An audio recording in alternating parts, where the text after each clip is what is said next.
Aéroport de Paris-Roissy, une mère algérienne commet l'irréparable.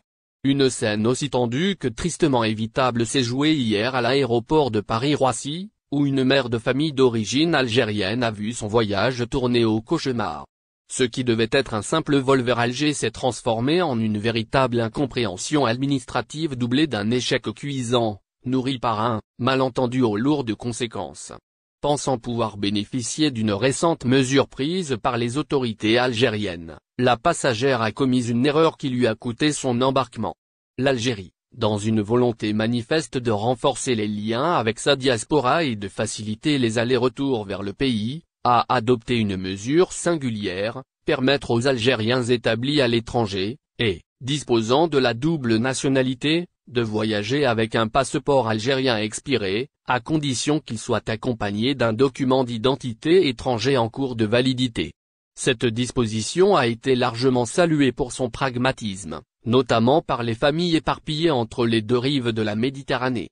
Mais cette nouveauté, encore méconnue de certains, a également semé la confusion chez d'autres. C'est exactement dans ce flou qu'est tombée cette mère de famille, certaine de pouvoir embarquer avec son simple passeport algérien périmé. Le hic, le mère algérienne, qui devait embarquer au départ de l'aéroport de Paris-Roissy, ne possédait pas de passeport français ni aucune autre pièce d'identité étrangère. Seul document officiel en sa possession, un titre de séjour français de 10 ans. Pensant de bonne foi que cette mesure s'appliquait à tous les Algériens vivant en France, elle s'est rendue à l'aéroport, confiante, valise à la main et espoir au cœur, persuadée qu'elle franchirait les contrôles sans encombre. Ce qu'elle ignorait, c'est que cette facilité administrative ne concerne que les binationaux, et non les résidents étrangers détenteurs d'un simple titre de séjour. Sur place, au comptoir d'enregistrement d'Air Algérie, une responsable de la compagnie a tenté de lui faire entendre raison. Avec patience et diplomatie, elle lui a expliqué que sans passeport français ou tout autre justificatif d'identité étrangère valide, il lui était impossible de monter à bord. La mesure est réservée aux Algériens disposant d'une double nationalité, madame.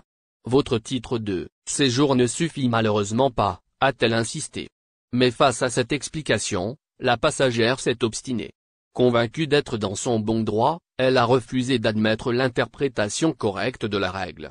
La discussion s'est enlisée, sans qu'aucune issue favorable ne soit trouvée. À bout de souffle, la responsable d'Air Algérie a dû trancher. L'accès à l'avion a été refusé.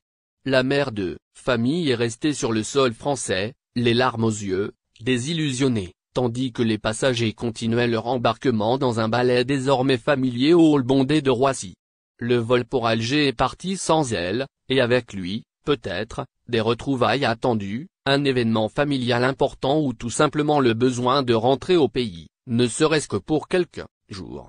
Cet incident souligne les conséquences parfois dramatiques d'une mauvaise compréhension des mesures consulaires. Car si l'intention des autorités algériennes est d'alléger les contraintes de voyage, l'application de ces assouplissements reste strictement encadrée. La subtilité de la règle qui distingue les binationaux des détenteurs de titres de séjour n'a pas été saisie par cette passagère, et c'est dans cette faille qu'elle a trébuché. Une erreur qu'elle risque